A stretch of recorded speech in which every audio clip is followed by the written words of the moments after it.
पुरानी कहावत है कि दो बिल्लियों के झगड़े में बंदर बाजी मार ले गया।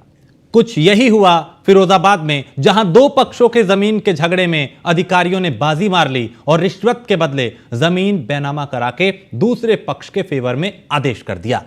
मामले का खुलासा होने पर डीएम ने एसडीएम को मुख्यालय से अटैच करते हुए जांच कमेटी का गठन कर दिया। यह रिपोर्ट देखिए।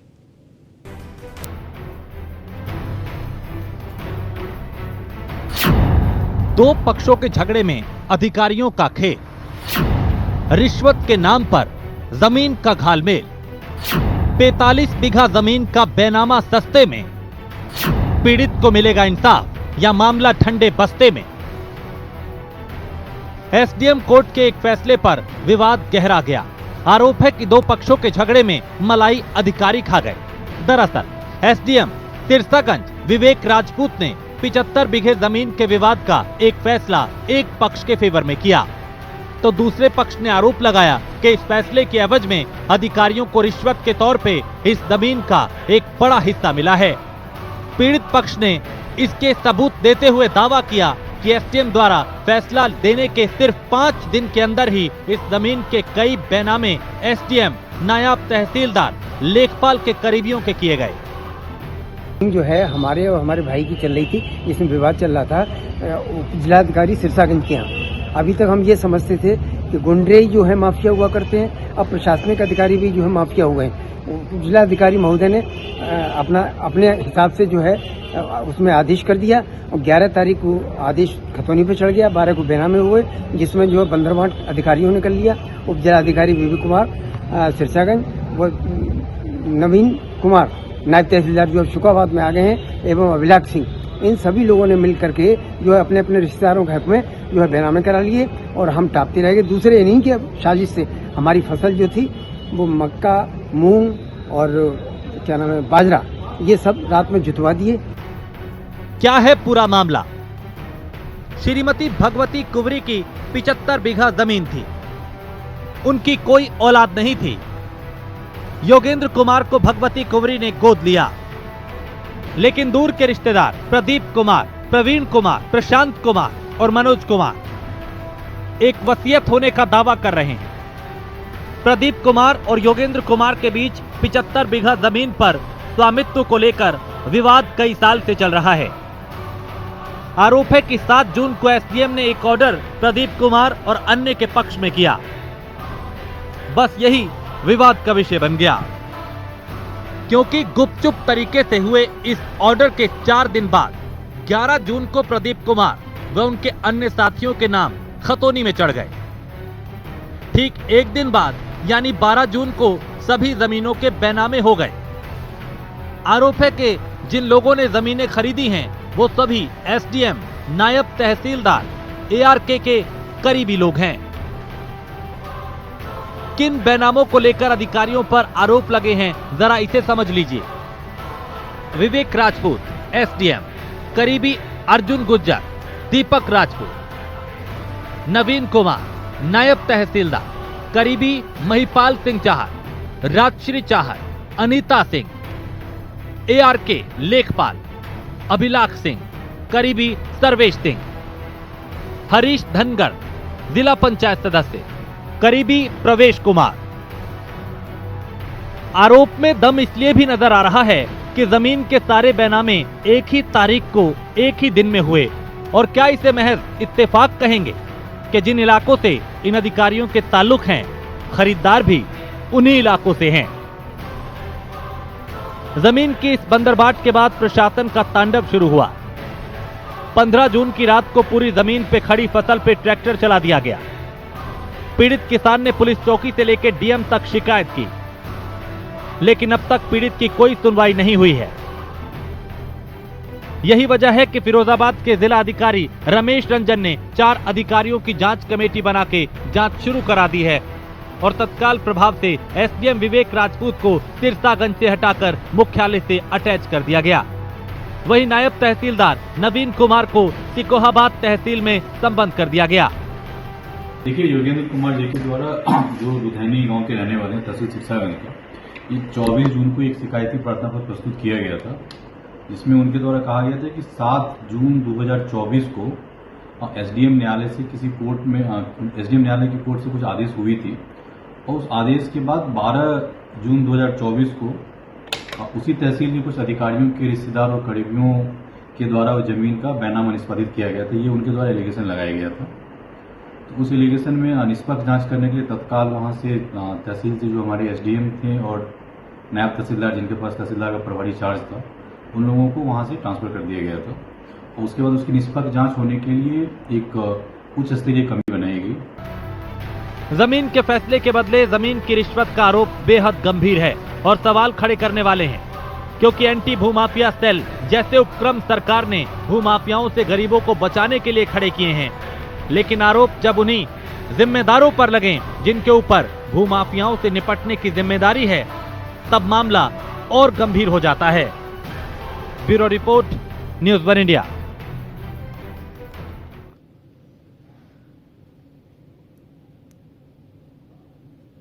तो मामला बेहद गंभीर है। दो पक्षों के झगड़े में अधिकारियों ने खेल कर दिया। और वर्षा शाही हमारी संवाददाता इस खबर पे ज्यादा जानकारी के साथ। वर्षा, जमीन का दो पक्षों का झगड़ा था, लेकिन अधिकारियों ने कैसे बंदरबाट की और कैसे खेल किया, जरा पूरा प्रकरण समझाएं। क्योंकि हमने जो रिपोर्ट दिखाई उसमें बहुत कुछ दर्शक समझ गए, लेकिन आप बताएं कि जमीनी हकीकत क्या है और कैसे ये अधिकारी बंदरबाट कर गए।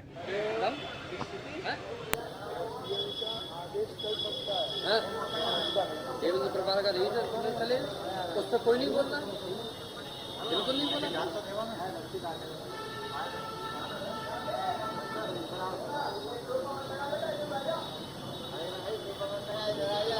देखिए, जिस तरह से ये मामला पुराना चल रहा था और अचानक हाईलाइट में आया, उसको देखकर साफ लगता है कि जब एसडीएम ने रिपोर्ट सौंपी और अचानक ही ये बंदरबाट शुरू हो गया, लोगों के बीच में पूरी जमीन बंटने लगी, तो ये साफ होने लगा कि अधिकारियों ने कहीं ना कहीं तो खेल किया है। जिस तरह पीड़ित लगातार एसडीएम से लेके डीएम से लेके सबके पास दौड़ रहा था और कह रहा था कि ये जमीन मेरी है, उसमें साफ दिखने लगा कि शायद अब एसडीएम ने कहीं ना कहीं तो गलती कर दी है। और जब एसडीएम की गलती को पकड़ा गया तो फिर उसके बाद डीएम ने कार्रवाई के लिए भी आ गया है। हमारे साथ वो पीड़ित भी है, राजेश अभी मौजूद है, उनसे भी जानेंगे किस तरह प्रकरण रहा, क्या क्या चीजें और रही। इसमें जो है ये उप जिलाधिकारी के यहाँ अपील चल रही थी, जिसमें जो है दो पक्षकार उन्होंने अपील दायर की थी। उसमें जो है 21 मई को बहस हो गई। बहस होने के बाद जो है पत्रावली आदेश में चली गई, जिसमें कोई भी तारीख नियत नहीं की। उसके बाद जो है 11 जून को पेशकार ने कहा कि हमारे अधिवक्ता से कि आपके पत्रावली में जो है आदेश आ चुका है।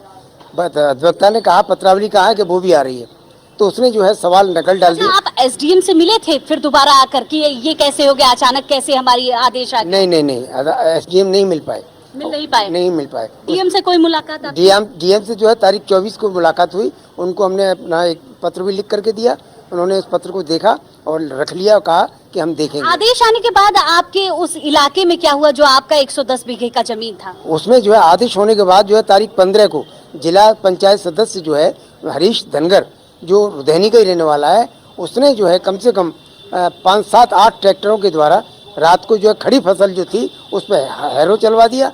पूरी फसल नष्ट हो गई। सुबह जाकर के पता लगा कि जो पूरी फसल पे जो है हैरो चला दिया गया, नष्ट कर दी गई है। उसके बाद हमने शिकायत करी, डीएम से भी शिकायत की और थानेदार से भी की और एसपी से भी की, मगर कोई रिजल्ट नहीं आया। एक दिन जरूर जो है एडीएम साहब का फ़ोन आया कि आप अपने बयान दे जाइए। तो योगेंद्र कुमार बयान देने के लिए गए वहाँ पर, तब पता चला कि कोई जांच चल रही है। देखिए, जिस तरह से मुख्यमंत्री योगी आदित्यनाथ ने एंटी भू माफिया सेल का निर्माण किया, फिर उसके बाद भी अधिकारी अगर इस तरह से बंदरबाट कर लेते हैं जमीनों का, तो जाहिर सी बात है कि अधिकारियों पर विश्वास नहीं रह जाता। और अधिकारी ये सारी चीजें आगे बढ़कर कर रहे हैं और उसके बाद कार्रवाई शुरू हो रही है, क्योंकि जिस तरह से ये 110 बीघा जमीन का मामला था और अचानक से हाईलाइट में आया, क्योंकि अधिकारियों ने चीजें कहीं ना कहीं मैनेज करने की कोशिश की और इस मैनेजमेंट में उनसे कहीं चूक हो गई। उस चूक को ही पकड़ते ही एसडीएम के खिलाफ कार्रवाई शुरू हुई और कार्रवाई करते करते अब ये मामला बहुत ज्यादा हाईलाइट हो गया है। और इस जगह के फिरोजाबाद के संवाददाता भी हमारे साथ है। क्या आपने किस तरह से इस प्रकरण को देखा? देखिए बरसा, सबसे बड़ी बात ये होगी, जब जगह का बंदर बांट होता है तो उसमें कहीं ना कहीं आला अधिकारी और जो तमाम ऐसे अधिकारी होते हैं वो उसमें सम्मिलित होते हैं, क्योंकि ये एक के स्तर पर नहीं हो सकता।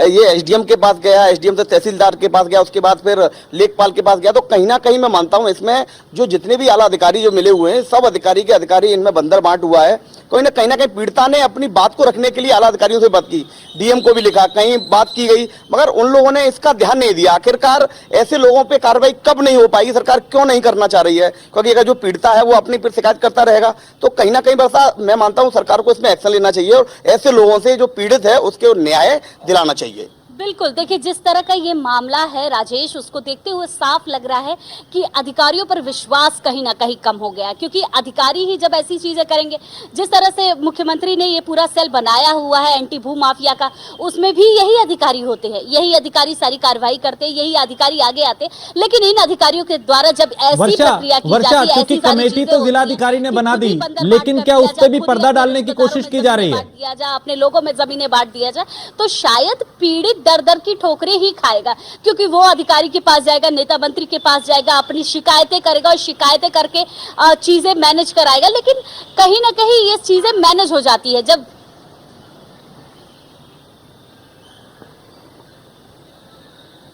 देखिए बिल्कुल जिस तरह का मामला है, अब क्योंकि हाईलाइट होने के बाद अब जिस तरह की कमेटी बनाई गई उसमें साफ देखा जा रहा है कि कहीं ना कहीं अब इसको मैनेज किया जाएगा, क्योंकि जिस एसडीएम का नाम आया है उसको मैनेजमेंट करना जरूरी है और मैनेज भी किया जाएगा और ये देखा भी जाएगा कि आखिर इस शिकायत को किस तरह आगे ले जाया जाए, क्या कार्रवाई की जा सकती है, क्योंकि डीएम ने संज्ञान में ले लिया है ये पूरा मामला। उसके साथ ही साथ एक और बड़ी बात है कि एसडीएम का विरोध यहाँ के वकीलों के द्वारा भी किया जा रहा है। ये वकील लगातार विरोध कर रहे हैं क्योंकि ये एसडीएम जो रहे हैं वो ऐसे मामले कई हो चुके हैं उनके पास। ये तो बड़ा मामला था जिसकी वजह से हाईलाइट हो गया, लेकिन ये मामले कई होने की वजह से अब विरोध भी उसका शुरू हो चुका है। विरोध किस तरह है इन वकीलों से जानते, किस तरह का विरोध अब इनका कर रहे हैं आप लोग? हम तो ये विरोध कर रहे हैं जब तक एसडीएम महोदय विवेक राजपूत और नायब तहसीलदार नवीन, इनका जब तक इन्हें बर्खास्त नहीं किया जाता है तब तक हम सभी अधिवक्तागण इनका विरोध करते रहेंगे। इन्होंने भूमाफियों से जमीन हत्या के एक काश्तकार की, वकील साहब की और बंदरबांट किया है, वो जघन्य अपराध की श्रेणी में आता है। इनके खिलाफ विभागीय कार्रवाई होनी चाहिए और क्रिमिनल कार्रवाई भी होनी चाहिए, यही हम चाहते हैं। बिल्कुल, देखिए ये एकता दिखाई जा रही है वकीलों की और कहा जा रहा है कि जिस तरह से एसडीएम ने बंदरबाट करवाया है इन सब चीजों का, जमीनों का, उस पर कार्रवाई होनी चाहिए। और क्योंकि एसडीएम साहब पहले भी इन सब चीजों में लिप्त रहे तो जाहिर सी बात है कार्रवाई तो उनके ऊपर हो रही है। जिस तरह उनको अटैच कर दिया गया है यहाँ पर लाकर, तो अब डीएम पूरी तरीके से पड़ताल करेंगे क्या क्या चीजें रही, किस तरह से एसडीएम ने कार्रवाई की और कितनी जल्दी कार्रवाई करते ही उस जगह पर चीजें होने लगी, उस फसल को भी काट दिया गया जो इनकी तरफ से वहां पर बोए गए थे। तो बहुत सारी चीजें हैं राजेश, जिसकी चीजें अब साफ होंगी जब कार्रवाई डीएम की तरफ से की जाएगी। और इन लोगों से बात करके समझिए, क्योंकि ये करीब से जानते हैं, बारीकी जानते हैं, ये खुद पीड़ित हैं, इनको मालूम है कि कैसे। लेकिन सवाल यही है वर्षा कि जिनके कंधों पे जिम्मेदारी थी कि इनका समझौता कराइए, उन्होंने खुद गड़बड़ कर दी।